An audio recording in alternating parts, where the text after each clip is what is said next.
Join me as we break down the 5 key steps to turn your playoff pushing team into a true champion contender. Because every year I see the same 3 downfalls for teams that really should have a chance to win it all. Number 1 is injuries. I'm going to show you how to safeguard against those at least as much as we possibly can. Number 2 is not being prepared or getting outsmarted on the defensive waiver wire. I'm going to show you how to prepare for that. And number 3, the big challenge that we're going to solve as well is leaving way too much talent on your bench. Welcome into No BS Fantasy Football. I'm excited to break down these 5 steps that will increase your championship chances. And just so you know, these steps work every single year. So today's video, we are going to be using examples from 2025, but any year in the future, this advice will apply to you as well. We're going to start with steps 1 and 2 that are 100% in our control. We do not need our league mates to trade with us. We don't need any outside luck. We're going to dominate using the waiver wire. And step 1 is to make sure we have the best possible defenses for the fantasy football playoffs. Because at this point in the season, if we're watching this video, we're already looking pretty good for playoffs. And we also know which players on our bench,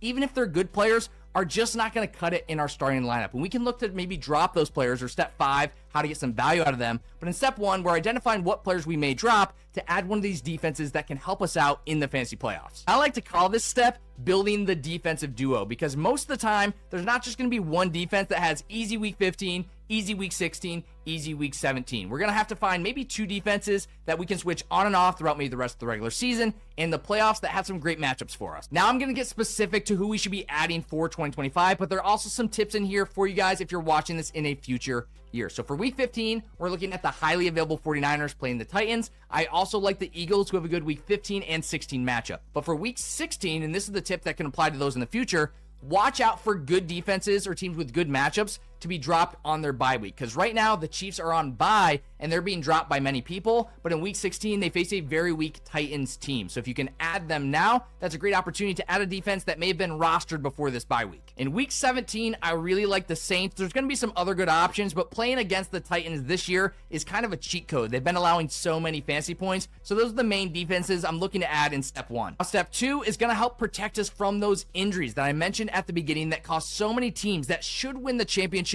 to fail. And we're also going to use the waiver wire for this, and it's adding our top running backs handcuff, or key handcuffs we need for our team. And there's 2 reasons why we need to do this. And number 1 is the most obvious. There's players on our bench we know will never be starters. So again, in step 5, we're going to try to get some value out of them, but we're at least looking for the players that would never be starters in order to add this handcuff. Because number 2, we're a good team. We're a playoff team. We simply don't have waiver priority. Or if you play in a fab system, we've been active using our fab all season long. So if one of our top running backs was to get hurt, we're probably not going to be able to add the handcuff. Someone in our league that hasn't paid attention all year will swoop in with their waiver priority just to make us matter, just to stop us from getting the key handcuff. And especially after the trade deadline, guys, once the trade deadline has passed, if you lose your top running back, there's no way to replace them. The bench points, they're not going to win you championships, but a key bench player, a key handcuff, actually could if your number 1 guy goes down. Now, step 3 does require some help from our league mates. We're looking to make some trades. And number 3 is to trade into the easiest playoff matchups. I'm going to show you exactly how to do that and what the best matchups are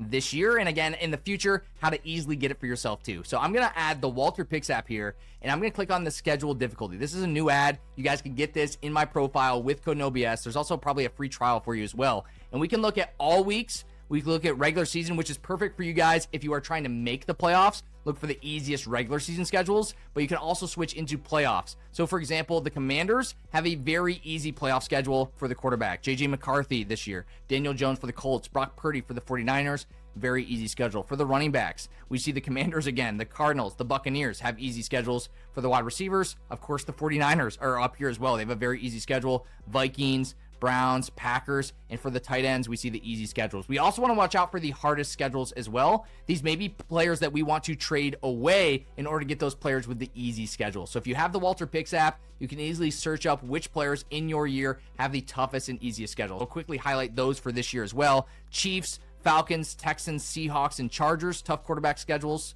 We have the Broncos, Lions, Steelers, Jets, and Falcons, tough RB schedules.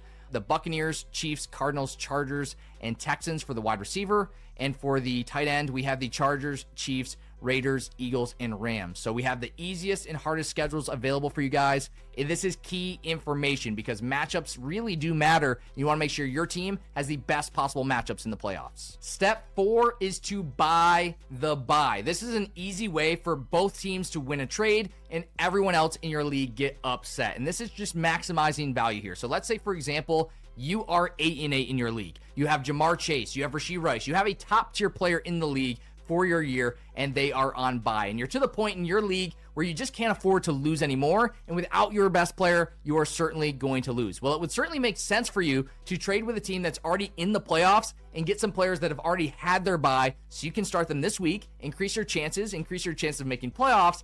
And that team that's already in playoffs is also happy to make that trade because their starting lineup is going to get better for the playoffs, which they're already locked into. If you're locked into playoffs, which is I assume most of you watching this video, look for teams in your league that are around 500 or even worse and try to trade them players that have already had their bye that are on your team for slightly better players on their team that have their bye coming up. All right, we got one more step to turn your playoff team into a champion contender. If these insights have been helpful, make sure you're subscribed because every week I'm making videos just like this to help keep you ahead of your league mates. Now, number 5 is to empty the bench. I referenced it earlier when we talked about the waiver ads that we're going to have to drop some people in order to add those defenses and add those handcuffs. And since we have such a good roster, at least I hope so, our bench has some values that may be starters on some of the other teams. I want to show you exactly how to turn those bench players and maybe one of your starters into an even better starter. I'm going to show you using an example from one of my teams that's currently in second place and a great shot at playoffs. So right here is the bench of that team. And you can see Jalen Waddle and Chase Brown. Right now, they would be starters on so many other teams in the league,